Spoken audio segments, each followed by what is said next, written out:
भारत जल्द ही इतिहास रचने वाला है।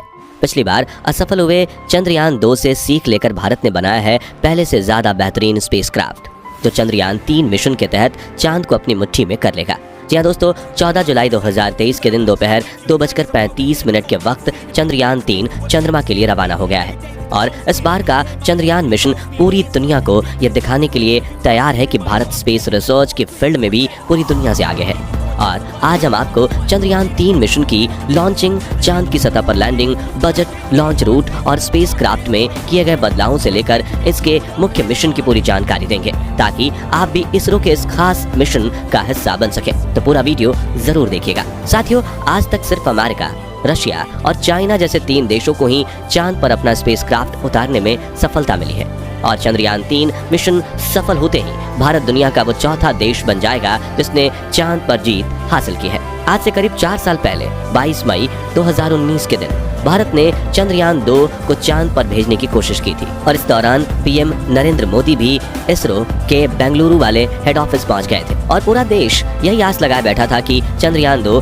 मिशन सफल हो जाएगा। मिशन के शुरुआत में सब कुछ सही चल रहा था और 7 सितंबर के दिन चंद्रयान 2 चंद्रमा की सतह पर उतरने ही वाला था कि तभी चंद्रमा की सतह से सिर्फ 2 किलोमीटर की ऊंचाई पर विक्रम लैंडर से हमारा संपर्क टूट गया और हम चांद पर लैंडिंग करने में असफल हो गए थे। मिशन में मिले इस असफलता से इसरो के चीफ के सिवन काफी ज्यादा भावुक हो गए थे।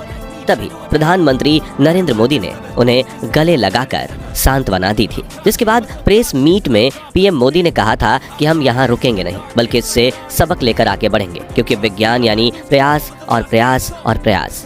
प्रधानमंत्री नरेंद्र मोदी की कही इस बात को आधार बनाकर इसरो ने फिर से चंद्रयान 3 को चांद पर भेजने के सपने बुनना शुरू कर दिया था। लेकिन उस वक्त हुई भूल को सुधारने में इसरो को पूरे 4 साल लग गए और अब उन्होंने पहले से ज्यादा एडवांस और पावरफुल स्पेसक्राफ्ट तैयार कर लिया है। दोस्तों, चंद्रयान 2 की नाकामयाबी से निराश होने की बिल्कुल भी जरूरत नहीं है, क्योंकि पृथ्वी के वातावरण से बाहर निकलकर अंतरिक्ष में जाना अपने आप में बड़ी चुनौती होती है। और जानकारी के लिए बता दें कि अमेरिका अपने सभी चांद मिशन में से कुल 26 बार फेल हो चुका है, जबकि रशिया को 14 बार फेलियर का सामना करना पड़ा था। लेकिन भारत ने तो अपनी पिछली असफलता से इतनी बारीकी से सीख ली कि इस बार चंद्रयान 3 का सफल होना तय माना जा रहा है। इस विषय पर बात करते हुए इसरो के मौजूदा चीफ एस सोमनाथ ने कहा कि चंद्रयान 2 मिशन में भले ही हम असफल हुए थे, लेकिन बड़ी बात यह है कि हम इससे सीख लेकर आगे बढ़े हैं। आगे उन्होंने कहा कि असफलता मिलने का ये मतलब बिल्कुल नहीं कि हम कोशिश करना ही बंद कर दें। चंद्रयान 3 मिशन से भी हमें बहुत कुछ सीखने को मिलेगा और इस बार हम इतिहास रच देंगे।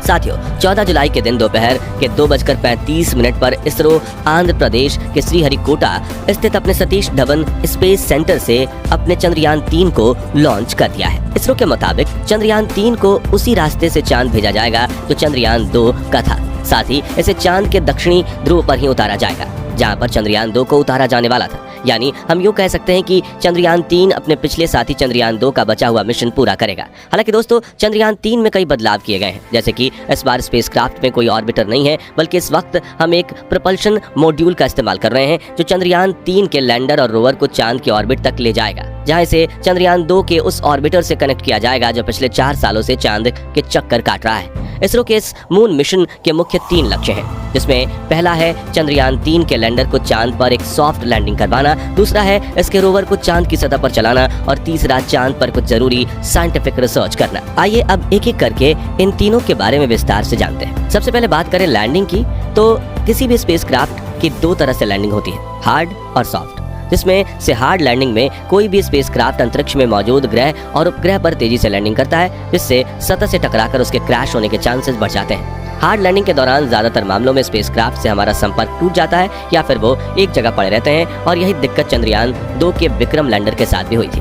अब कोई भी स्पेस एजेंसी अपने स्पेसक्राफ्ट की हार्ड लैंडिंग नहीं करवाना चाहती, लेकिन कई बार तकनीकी दिक्कतों की वजह से ऐसी लैंडिंग हो जाती है और ज्यादातर मामलों में मिशन फेल हो जाता है। दूसरी तरफ सॉफ्ट लैंडिंग में कोई भी स्पेसक्राफ्ट ग्रह और उपग्रह पर बिल्कुल धीरे धीरे उतरता है, जिससे उसके डैमेज होने के चांसेस कम हो जाते हैं। और चंद्रयान 3 के लैंडर विक्रम को भी इस बार सॉफ्ट लैंडिंग के लिए तैयार किया गया है, जिससे इसके पार्ट्स डैमेज नहीं होंगे और ये अपना मिशन पूरा करके फिर से उड़ान भरकर ऑर्बिटर से आकर जुड़ जाएगा। दूसरे लक्ष्य यानी कि रोवर को चांद की सतह पर चलाने की बात करें तो इसके रोवर का नाम प्रज्ञान रखा गया है, जिसे लैंडिंग के बाद चांद की सतह पर उतार दिया जाएगा। इस रोवर में कई सारे नेविगेशन कैमरा, एनर्जी के लिए सोलर पैनल और कम्युनिकेशन के लिए एंटेना लगाए गए हैं। और इसका वजन करीब 27 किलोग्राम है। ये चांद की सतह की डेटा कलेक्ट करके लैंडर को भेजेगा और लैंडर इस डेटा को ऑर्बिटर को भेजेगा, जहां से ये डेटा इसरो के ग्राउंड रिसर्च सेंटर पर पहुंचेगी। अब इस मिशन के तीसरे लक्ष्य यानी रिसर्च की बात करें तो चंद्रमा 3 का लैंडर चांद के उस दक्षिणी ध्रुव पर लैंड करेगा जहां आज तक कोई स्पेसक्राफ्ट नहीं गया। यहाँ पर लैंडर और रोवर मिलकर चांद के तापमान की जांच करेंगे, चांद पर होने वाली भूकंपीय घटनाओं की जांच करेंगे, साथ ही ये चांद के वातावरण में गैस और प्लाज्मा की जांच भी करेंगे। इसके अलावा कई सीक्रेट साइंटिफिक रिसर्चेस भी किए जाएंगे।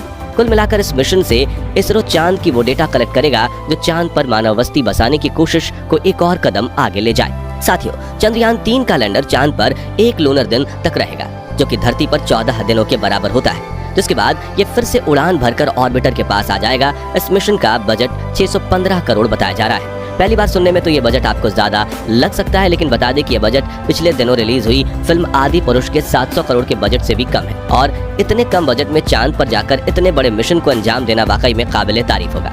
बता दें कि चंद्रयान 3 स्पेसक्राफ्ट का कुल वजन 3900 किलोग्राम है, जिसमें से प्रपल्शन मॉड्यूल 2148 किलोग्राम और लैंडर मॉड्यूल 1752 किलोग्राम है। आइए दोस्तों, अब जानते हैं कि चंद्रयान 3 धरती से लेकर चांद का सफर कैसे पूरा करेगा।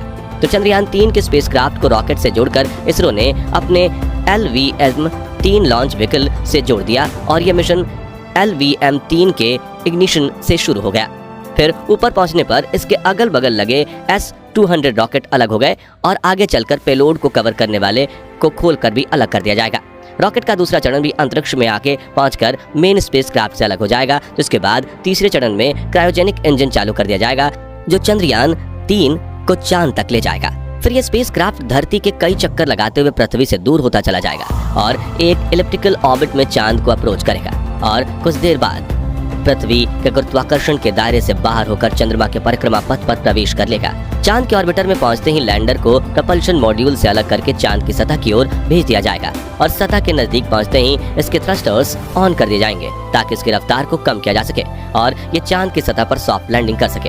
ये लैंडिंग 23 या 24 अगस्त के दिन करवाई जाएगी। दोस्तों, आप में से कई लोग होंगे जो चंद्रयान 3 के लॉन्च को लाइव भी देख चुके होंगे। उनके लिए इसरो ने एक वेबसाइट जारी की थी और उस पर रजिस्ट्रेशन भी किया था, जहाँ जाकर आपने लाइव लॉन्च को देख लिया होगा। अगर आपने नहीं देखा तो आइए हम कुछ आपको दिखाते हैं।